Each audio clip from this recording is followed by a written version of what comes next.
State of the Sun Devils with Jeremy Schnell, Jesse Morrison, and Mitch Bareldes, an Arizona Sports podcast. Hello and welcome into another edition of State of the Sun Devils alongside Jesse Morrison and Mitch Bareldes. I'm Jeremy Schnell. Damon Allred's going to join us a little bit later to talk about this awesome recruit that ASU got, Joson Sanon. Did I say that right, guys? I got it, right? Yeah. Yeah. Woohoo. Good job, Jeremy. I'm very bad at pronunciations, guys. And His first win of the day. So Joson Sanon, he is a 5-star recruit stolen away from U of A, Mitch. Can we just talk about that aspect for a second? Yeah, that makes me really happy. Also, can we send a thank you note? You guys still send thank you letters like in the mail? I think we should send a thank you letter to Caleb Love for deciding that he wanted to come back to U of A for another year to allow Joson Sanon to be able to flip and come up to Arizona State. As he said in his Instagram post, add state to it. I already love the energy that this guy's bringing. And the fact that he's a top 25 recruit straight out of high school, I love it even more. But, Jesse, I wonder about this. Is he going to play enough minutes that he's going to be happy that he's here? Because this is a recurring trend with Bobby, right? He kills it in recruiting. It seems like he's really killed it in recruiting this year. But then the actual encore product doesn't seem to live up to the expectations whatsoever. Well, I think that he should play whatever lineup works the best for him. If that involves the highly touted freshman, cool. If that involves some of the returners, cool. You know, I'm for what's going to get results, and that's what I think Bobby should do. However, this is my opinion. This is really why I wanted to have a show today, podcast today, this is probably the most stacked roster that we've seen a Bobby Hurley team have.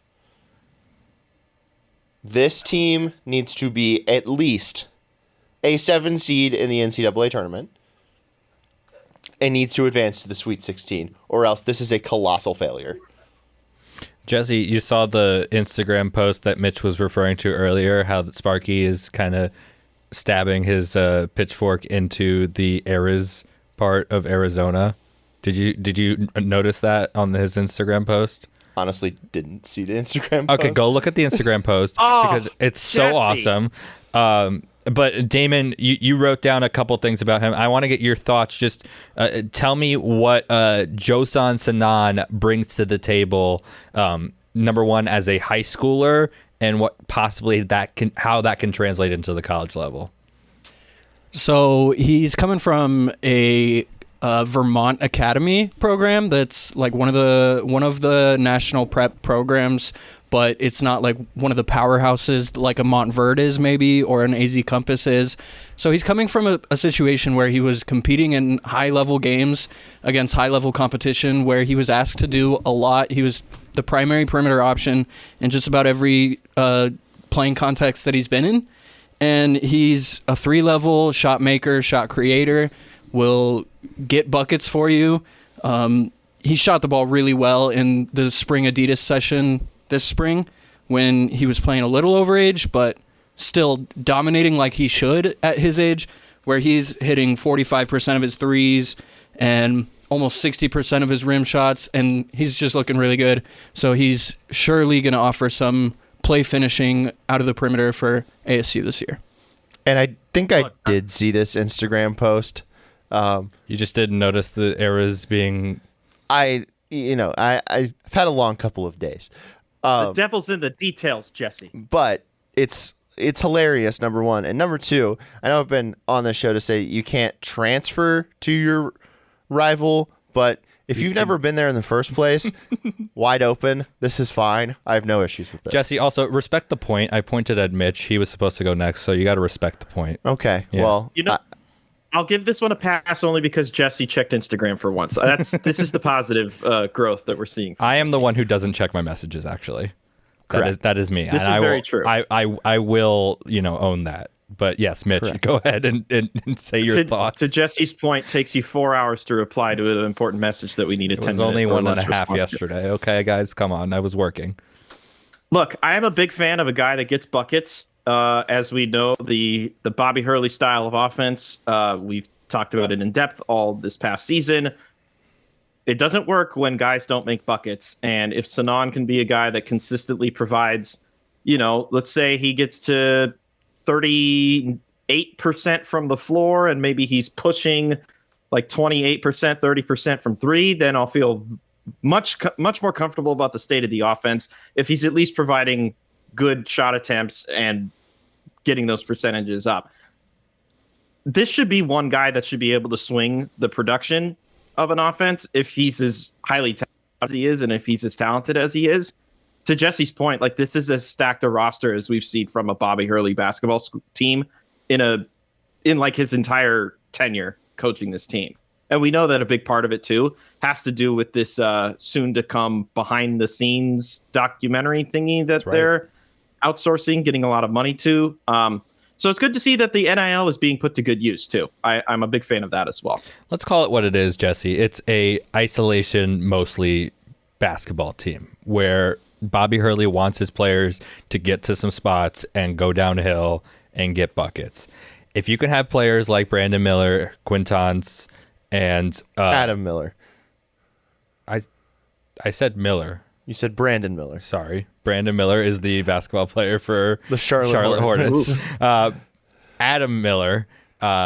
If you have guys like Adam Miller, Quintans, and Joson Sanon who can go at defenders and get their own basket, get their own bucket, get their own shot, that's going to be good for this offense because we know what a Bobby Hurley offense is at this point in his coaching career, Jesse. I just really want to know your guys' thoughts, though, like on what this team needs to do, because I really think that the pressure is on. Like, I think that this team, there can't be Dayton this year. There can't be the first four. There can't be... you got to be an 8 seed or better. No. Oh, you want 5 seed or better? No, 7 seed or better. Because you cannot play the number 1 seed in the NCAA tournament in the first weekend. This team has too much talent to be doing that. If they are like hovering around 19, 20 wins, bubble team, something like that, colossal failure. I like that take by Jesse, Mitch, that you don't want to be I didn't even think about it that way. You don't want to be facing the number 1 seed in the first weekend of the tournament. We've seen it so many times where the 8 or 9, they win, and then they just get trounced by the 1 seed. And there you go. I mean, we've seen them win before, but I think from an optics standpoint, and with the talent that they have, 7 or above. Honestly, I think they have the talent to be a 4 or above. But it is Arizona State, always something university. I'm going to give them some grace just because they're Arizona State. And 7 or above, Sweet 16 or failure. To Jesse's point, it just gives you a decent part of the bracket in terms of avoiding a 1 seed very early on. Like, as you guys illustrated, if you get the 8, then your second matchup is going to be against the 1, and you don't necessarily want that. I think, and correct me if I'm wrong, or counter me if I'm wrong, the last time that Bobby Hurley had a team had expectations based purely on the talent that was there would have to be the Lou Dort, Zylan Cheatham season. I think it was... Coming off of... Go ahead. I think it was the Josh Christopher, Marcus Bagley COVID year that was a disaster. And this is another reason why I'm having this take, because you can't have 2 teams this highly touted go in that direction. Like, that team was so disappointing. You had Josh Christopher, Marcus Bagley, Remy Martin was still on that team. You had Alonzo Verge, Jalen Graham. That should have been a good team, and it wasn't. And that's why this team, with its amount of returners and its amount of returners and talent that they're bringing in, they've got to be better than that, or substantially better than that. Damon's got something here. One thing I think that is fun to talk about with this group is just that I don't think Bobby has had just this much offensive firepower. I know we've talked in the past about Bobby not having much of an offensive system, but I think that that's partially been a product of the talent that he's had to work with. So I think that now with this talent and with all the buzz about UConn being in Tempe for the Final Four and what is he getting from his brother during that period, maybe he's got a bit more of an offensively structured system that can work well for these players. I'll believe it when I see it. So is this an NIL success story? A lot of people are saying that Sanon's agent was shopping Sanon to the highest bidder and ASU came out on top here. Probably. I don't have any. Is this the first NIL success story that we've heard of at ASU? I mean, you don't get Jaden Acquaintance without some good NIL going on there. So I think there's some better NIL at ASU currently at the moment that appears to be evident. So yeah, I don't think this is the first one. Those same people fund a new arena, please. Can we get that going? I would like that too, but I would also like a better team first than a better arena first, because we've seen Sun Devil or Mountain America Stadium, that renovation, great. That stadium's awesome. But team hasn't been so great on the field. I'd rather see team be good and then you renovate and make the stadium better, or new arena, whatever you want to say. Yeah, and I thought I'd never hear myself say this. Thank you again to Caleb Love for coming back to Arizona and making it possible for Sanon to come to ASU. ASU does have to deal with him still. Good player. Very good player. Now, here's an issue, though. Sammy Yane, he reopened his recruitment. He was supposedly going to come to ASU, and now he has started to reopen his recruitment. Said he's still considering ASU, but doesn't look good for the Sun Devils. It moves their recruiting class back down to 7. They were at number 5 at one point, Jesse, and now back down to number 7. Still considering ASU. Doesn't play the same position as Sanon, so kind of weird for this to happen on the same day. This is my opinion. I mean, I doubt that he'll, recommit to ASU, but until he officially commits somewhere else, then, I'm not too worried about this. I'm not too worried about this anyway, just because they can afford to lose one of these guys, and I would prefer it to not be Sanon or Acquaintance. There's a lot of good players on this team. I could understand why somebody would want to reopen their commitment and try to get some more playing time elsewhere. But again, I hope that he reconsiders and, decides that ASU is the place for him. It's just the idea of the individual versus the team. And as much as we are, grateful for Caleb Love for giving us Joson Sanon up here at ASU, as a result, it kicks Sammy Yane kind of out, so to speak. But he still has the choice as to whether or not he wants to be a part of the team or if he just wants to better himself. And look, I don't blame a player if he wants to just be better for himself. I do, though, wonder why he's so quick to want to leave. But I'm kind of with Jesse. I don't think I'm going to be all that upset if Yane decides to transfer and go elsewhere as a result of getting Sanon out of U of A and up here to Tempe. And we'll get into the lineups and stuff and what this means for the starters and playing time and all of that stuff as we get closer to November. But as we get closer to August and September, guys, we got kickoff times for the ASU football team. They'll be kicking off at a certain time that makes Jeremy very sad, because I don't like it when it's really hot outside, guys. Wait, which one makes you sad? Hold on. Which one makes you sad? Yeah. I hate that they're kicking off at 7:30. I would rather them kick off at midnight, guys.